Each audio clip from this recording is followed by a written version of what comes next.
අයිබෝන් සිරු දෙනාටම සාරභූමි YouTube නාලිකාව සඳහා සිරු දෙනාම සාදරයෙන් පිළිගන්නවා. ඉතින් අද අපි පෙන්වන්නෙත් මගේ කරවිල වගාව තමයි.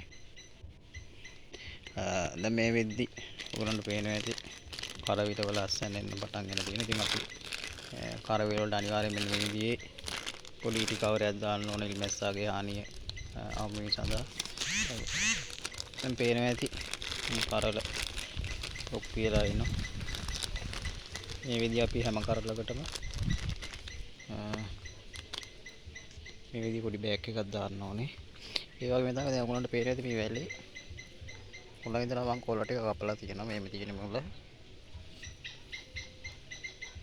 ඉතින් මේ උඩට වෙනකම් හැම වැලකම මේ විදිහ අපි කොළ කප්පාතු කරන්න ඕන. නැත්තම් අර ශාකපත් වලට යන පෝෂණය වැඩි වෙනවා. එතකොට වැල හැදීම සාරවත් වෙන්නේ නැහැ. විදියට මේ විදියට අපි කොළ මුල ඉඳලා කපන්න ඕනේ.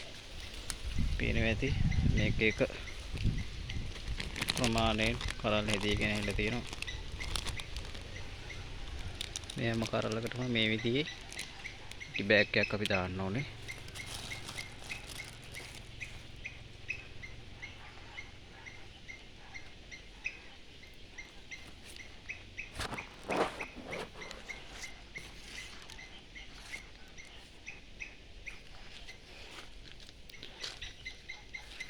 මේ තියෙන හොඳටම හැදිච්ච කරලක්.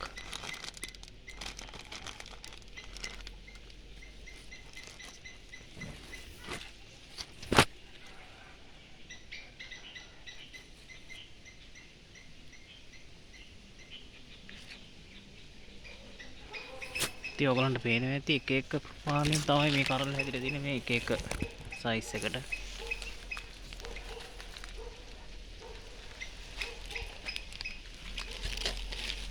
ඉතින් මේ හැම වෙලකම මේ විදිහට මේ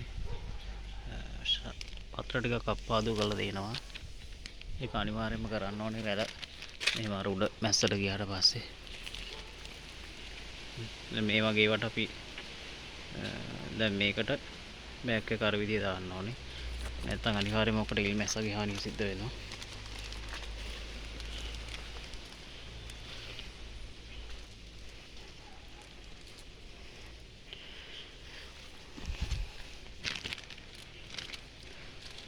ඒක මම දැන් ඔයගලන්ට පෙන්නනවා. මේ දැන් මම අලුතින් ආපුව කරවිල වගාව පටන් ගෙන දෙනවා මෙතන.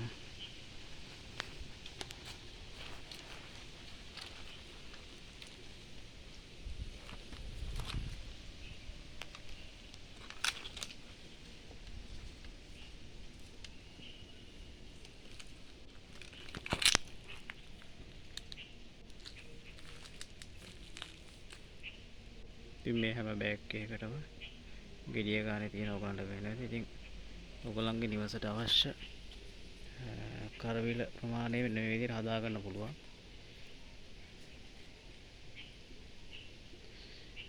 ඉතින් ආරාධනා කරනවා ගෙවතු වගා කරන ඔයගලන්ට මේ විදිහේ උගාවට වගාවක් ආරම්භ කරන්න කියලා. ඉතින් සියලු දෙනාටම සුබ දවසක් වේවා.